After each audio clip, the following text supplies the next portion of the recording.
اعوذ باللہ من الشیطان الرجیم، بسم اللہ الرحمن الرحیم۔ السلام علیکم، آپ دیکھ رہے ہیں گلوبل ڈیفنس ویو، اور آج کی گلوبل ڈیفنس ویو میں ہم بات کریں گے کیونکہ یہ ایک فیکٹ بہرحال یہ اسٹیبلش ہو چکا ہے کہ پاکستان چین سے J-35 5th جنریشن اسٹیلتھ طیارے لے رہا ہے۔ تو اس حوالے سے پاکستان کو انڈیا کی ایئر فورس پر ایک ٹیکنالوجیکل تکنیکی اعتبار سے ایک برتری حاصل ہو رہی ہے۔ تو آج اس ویلاگ میں ہم یہ دیکھیں گے کہ آیا پاکستان کو یہ برتری صرف اس ٹائم حاصل ہو رہی ہے کہ آیا یہ جو 1950 سے کس نوعیت کا ٹرینڈ ان دونوں ملکوں کی ایئر فورس کے درمیان رہا ہے۔ تو شروع کرتے ہیں آج کا ویلاگ، اور جبکہ اب اس بات کی کنفرمیشن ہو چکی ہے کہ پاکستان چین سے J-35 5th جنریشن اسٹیلتھ طیارے خریدنے کے لیے تیار ہے، اور اس طیاروں کی خریداری سے پاکستان ایک بار پھر جدید لڑاکا طیاروں کے حصول کی دوڑ میں بھارت سے آگے آ جائے گا۔ لیکن یہ رجحان 1950 کی دہائی سے بھی ایسا ہی نظر آ رہا ہے۔ آزادی کے بعد جب دونوں ممالک نے اپنی فضائی طاقت کو بڑھانا شروع کیا تھا تو ہندوستان نے 1953 میں ڈسالٹ اور گانز نامی طیارے حاصل کیے تھے، تو پاکستان نے اس وقت امریکہ کے تیار کردہ F-86 سیبر حاصل کیے۔ کچھ سال بعد ہندوستانی فضائیہ نے ڈسالٹ میسر فورتھ حاصل کیا، جسے 1957 میں شامل کیا گیا تھا۔ تو 1961 میں پاکستان نے امریکہ سے ایک غیر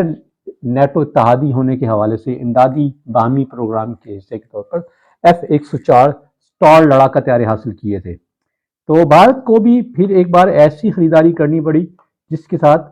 پاکستان کے ساتھ صلاحیتوں کے فرق کو پورا کیا جا سکے، اور نئی دہلی نے اس کا جواب میں سوویت یونین کا MiG-21 خریدا، جو کہ 1964 میں سروس میں داخل ہوا تھا۔ 2 دہائیوں کے بعد 1981 میں امریکہ نے ایک امدادی پیکج کے تحت پاکستان کو F-16 طیارے فروخت کرنے کی منظوری دی، اور ایک بار پھر ہندوستان کو فوری طور پر اپنے جنگی بیڑے کو اپ گریڈ کرنے کی ضرورت محسوس ہوئی، اور 1982 میں فرانسیسی ڈسالٹ میراج 2000 کا آرڈر دیا گیا تھا۔ اس کے بعد ہندوستان نے ایک اور قدم آگے بڑھ کر سوویت یونین کا MiG-29 کا آرڈر دیا، اور وارسا پیکٹ کے ممالک سے باہر انڈیا واحد ملک تھا جو MiG-29 کا پہلا خریدار بنا۔ 20ویں صدی میں یہ رجحان ڈرامائی طور پر ابھی بھی تبدیل ہونے والا نہیں تھا۔ 2 سال کے بعد مزید جائزے اور مذاکرات کے بعد 30 نومبر 1996 میں ہندوستان نے سخوئی کے ساتھ 1.46 بلین امریکی ڈالر کا معاہدہ کیا، جس کے تحت روس میں تیار کردہ Su-30 MKI طیارے 50 طیاروں کا بہرحال اس کا معاہدہ ہوا تھا، جن کو 10 کے 5 بیچ میں لیے گئے۔ اس کے بعد مزید بھی ان میں اضافہ کیا گیا تھا۔ 2010 میں پاک فضائیہ نے اپنے JF-17 لڑاکا طیارے کا پہلا اسکواڈرن شامل کیا، جسے اس نے اپنے اتحادی چین کے ساتھ مل کر تیار کیا تھا، اور اس کے برعکس ہندوستان کو مقامی طور پر ڈیزائن کردہ light combat aircraft JAS Mk1 کو شامل کرنے میں مزید 6 سال لگ گئے، جسے 2016 میں ہندوستانی فضائیہ میں شامل کیا گیا۔ ستمبر 2020 کو امبالہ ایئر بیس پر فرانسیسی اور ہندوستانی وزرائے دفاع کی موجودگی میں رافیل طیارے جو ہے وہ ہندوستان کی فضائیہ میں باضابطہ طور پر شامل کیے گئے تھے۔ پاک فضائیہ نے 11 مارچ 2022 کو کامنا میناس ایئر بیس پر J-10CE لڑاکا طیاروں کی پہلی کھیپ کو شامل کیا۔ یہ طیارے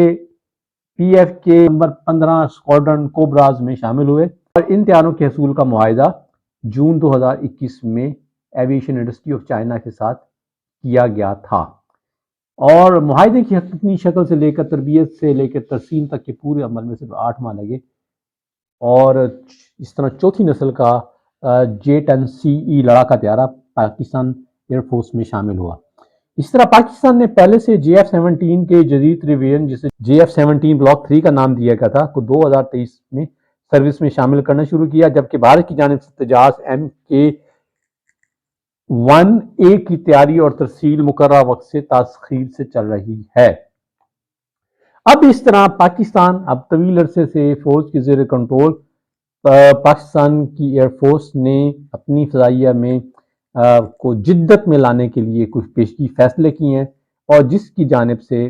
پاکستان سے J-35 5th جنریشن اسٹیلتھ طیاروں کے خریدنے میں مبینہ دلچسپی اسلام آباد کی جانب سے لڑاکا جیٹ طیاروں کی ریس میں نئی دلی سے آگے رہنے کی ایک اور کوشش ہے۔ یہ تھا آج کا ویلاگ، امید ہے آپ کو پسند آئے گا۔ خوش رہیں، آباد رہیں، السلام